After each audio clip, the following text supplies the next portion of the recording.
Hi. This week I want to take a look at Bobbi Brown. I'm going to react to a Red Table Talk on which he appeared, I think, last November.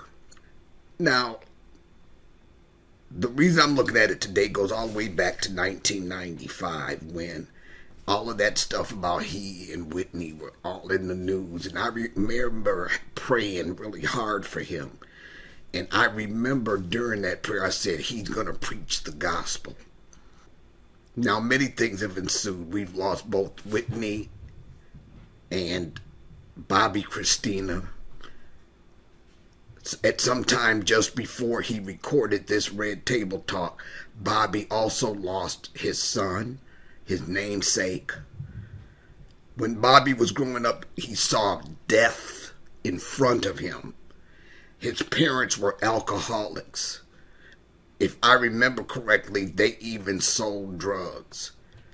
Bobbi has to be a victim of what we call childhood trauma, and that goes beyond PTSD to the point that it becomes a complex post-traumatic stress disorder. Now, all of the things that we see in the news about Bobbi are just all of the things we see in the news about Bobbi. I could be wrong, and you all can let me know in the comments, but I don't remember Bobbi ever, when that crap was going down, spending any time trying to explain to the world that what they were seeing were not who he is. And as I have prayed for him, and I recently, last week, I just prayed so hard for Bobbi. I don't know what was going on with this guy. I don't know what was happening in his life. But I can tell you that for an entire week, I cried and prayed for this man. That led me to want to read his book, and I decided that I would do a reaction video on his Red Table Talk.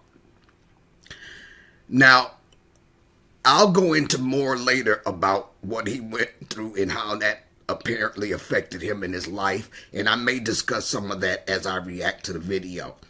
Full disclosure, I have watched this because I had to cut out different sections to react to.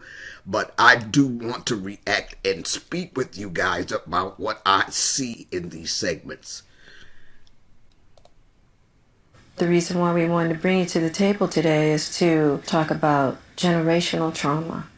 I believe that you have a testimony for people that can be so healing. Because, Bobbi, you've been through so much. Yes. Yep. She probably doesn't even know the half of it. And I like the fact that Jada brought out generational. Now, some of you guys are from the church community, and some of you may not be. I try to focus on the human aspects of how we react to trauma. There is a spiritual side, but I want to focus today on the behavioral side. Now, in the church, for those who are in the church, you know that we talk about generational curses. And we might see families where generation after generation after generation after generation has alcoholism or drug abuse. And then what we do in the church is we focus on the spiritual aspects to the exclusion of the human aspects. And the truth of the matter is that the one thing we share, whether we're Christian, whether we're Muslim, no matter what our religion is, no matter what our station is in life is, what our class is, we have to look at both sides of this. But from a human side and a behavioral science side, Bobbi's dealt with trauma from way back. And when we are too young to have reached certain developmental levels, you go through these levels and stages as you grow up. That's how you come from infancy to teenage to adulthood. And if you don't have trauma interjected, you come through those developmental levels in that succession generally. But what happens when trauma's interjected, we get stuck at that developmental level. We get stuck. We call it arrested development. And some aspect of our psyche is stuck at whatever age or developmental level the trauma entered our lives. So we go on, stuff for me. Let me just talk about me. I don't know how everybody else dealing with it. I stuff, and act like it didn't happen. Can talk about it to some extent. Can normalize it. To me, it's like, so I went through that. There's other people been through worse crap. Now, I was still stuck, though, okay? There were so many things that would trigger me and snatch me back to where the trauma existed, but I wasn't aware it was going on. And that's what happened with Bobbi. He was just trying to self-medicate, trying to numb that pain any way he could, because apparently at that point in his life, he didn't have a healthy support system to bring him through it. I know that you've just lost a son. Yeah. Yeah. Bobbi Jr. Losing him was very, very unexpected, just like losing my daughter. Yeah. And let me make it clear, he wasn't a user. Okay. He would experiment with different things. Got it. It wasn't like he was dependent on drugs. Like when I was in my situation, I needed it. He was a young man that tried the wrong stuff, and it took him out of here.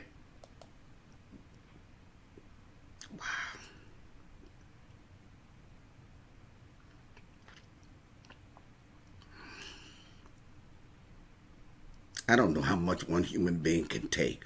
I've been really praying for Bobbi.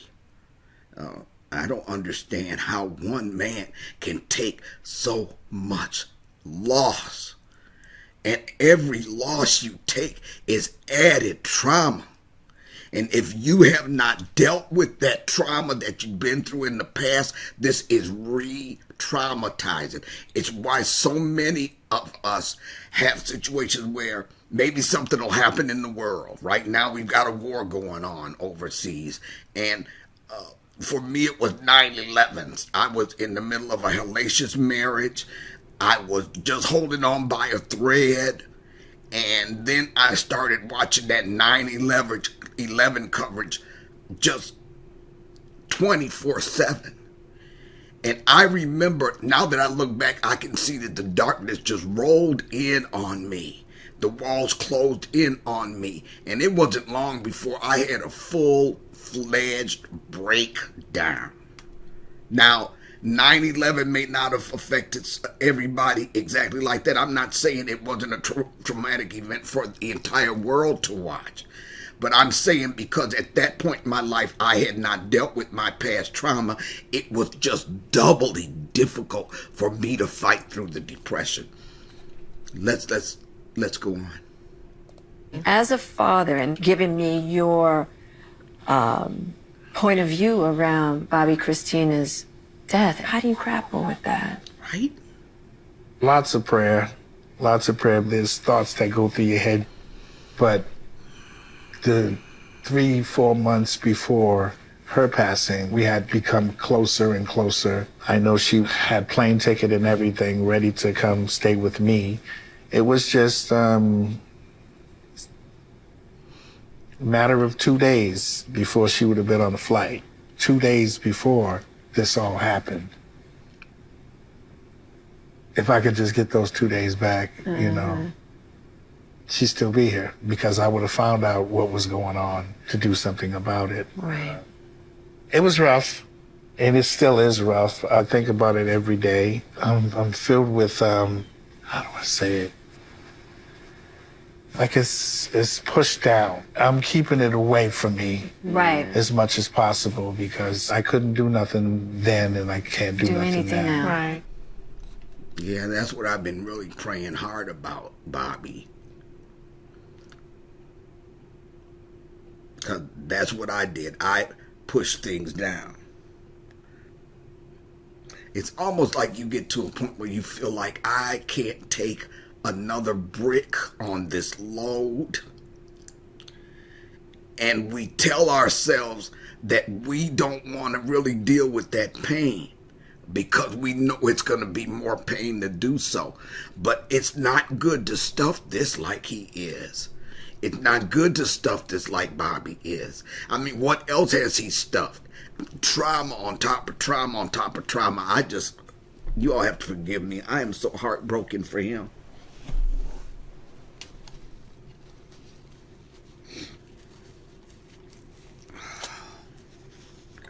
I don't know what I'd do. I have been blessed enough that I've never lost a child yet, ever, and I hope I never have to go through that. One thing that I think I cut out of this episode was when they were talking about how Bobbi, Christina, well, maybe not. Let's just go on because I don't want to say too much too soon. Let's go. And recognizing your powerlessness. Yeah. Yeah. You can sit and question. But In my own journey and my own therapy sessions and even going through the steps, you know, trying to figure out the why of everything. that's the hard part. It's really hard. And sometimes I just couldn't always get to the answer. Like, I can't always get to the answer. And I realized that at the end of the day, it's really not that important. It is what it is. Now, what are you going to do about it? Starting Bobbi Christina's Serenity House for us was essential to the process because domestic violence, it's like a hush-hush thing. People need to start speaking up. If they see someone in a situation like that, help them. All it takes is one phone call, find the counseling that they need. Right. And we try to help as much as possible. Wow. That go ahead on, Bobbi, with your bad self. This is one thing that we should all consider who have been through something traumatic in their lives and it's kind of set them back for a period of time. When you suffer a loss like that, we can't change the past. We can't change that loss, but we find so much power in making that loss count, that past pain count. And the only way we can do that is just like Bobbi did. The only way we can do that is to, how can I garner my pain, garner this loss to help others? He ain't never lied. People don't talk about the domestic violence thing. They're trying to keep it quiet because they're being threatened that if you let anybody know, I'll kill you. Or they're ashamed of it. Why is it that we trauma survivors suffer things and then we take on the shame as if we did that to somebody else? Why are we ashamed? Right? And it's that shame that always shuts our mouths. It's that shame that does that. Now, Bobbi at some point in this interview talked about feeling guilty because his son did drugs. He felt like I set that example for him to think that it's okay to mess around with drugs, experiment with drugs. But you guys, there's probably a lot of us out here. I ain't gonna lie, y'all. I told y'all I'd be totally honest. I myself have done drugs in the past. But guess what? Back then, those drugs were not laced with fentanyl. They weren't laced with high-powered heroin that'll stop your heart on a dime. Back in those days, that was not going on. So every time a kid, a young adult, a child even experiments with those drugs, they're taking their lives in their hands, and there's nothing promised them from that point. So I appreciate the fact that he decided that, okay, we're going to start a foundation in honor of my daughter that will help other people. I want all of us to consider that. How can I give my past a black eye right now in the present? I know for what it all meant, God has a plan that, I can't question. It was already written in the book. So Right. Okay, that's one thing that I might take issue with here. And I just follow me here, you guys, especially you people that are church people like I am, people who have been going to church a lot of their lives. Our lives are not etched in stone like some kind of sitcom script. We don't come here where every little mistake we make, every wrong we endure is written into some cosmic book that says that your life has got to go like this. No, no, no, no, no. You know, some people say that our lives are written like that, and then some people understand that we have free choice. All the way back to the Garden of Eden, there were two trees in the middle of the doggone garden. They could have eaten from either one. This is the bottom line, y'all, and I'm going to believe this till I take my last breath. We have choices. It's baked into the cosmic game plan. And at any time we can make a choice that takes us off our path of purpose, or we can make a choice that keeps us on our path of purpose. Period. So I take issue with Bobbi saying that all of this death, all of this trauma, all of the heck he's been through in his life was written into some kind of cosmic script and it had to go that way. No, that's not it, you guys. That's not it at all. It's not predestination, as if everything's written in a book and we don't have any choice and we come here and our life is going to go a certain way scripted. That's not what predestination, that's not how it works. And it's free will and predestination.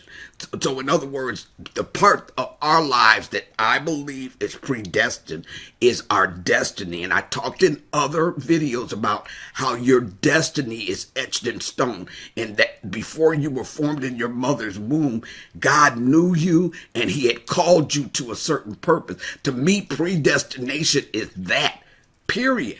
But that exists alongside the fact that what's baked into the game plan is you get to make choices in your life.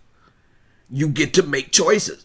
And when we're traumatized, we don't make the right choices because you'd have to go back to the video where I'm talking about I walk around seeing smoke that wasn't there to know that it colors the way we see the world. So it colors the way we perceive things around us, and therefore it can help cause us to make non-destiny driven decisions. So I disagree with Bobbi on that. It wasn't all baked in the plan. What's baked into the plan, Bobbi, is predestined, that you are predestined to be out there talking to other people and bringing other people along so that they don't have to go through 50 years of pain like you did. That's what's predestined. I just see that you're supposed to be called to preach. Now, I could be wrong. I ain't trying to be nobody's guru out here like I just know everything. But that's what I've seen for you, Bobbi, since 1995. Okay? So let's go on. Let's go on. That's the end of part 1 of the Bobbi Brown interview. Tune in later this week for part 2. I'll see you then. If you like the content here, please be sure to subscribe to the channel. Also, like the video and share it with anyone else that you think could use some empowerment. And I'll look forward to seeing you next time.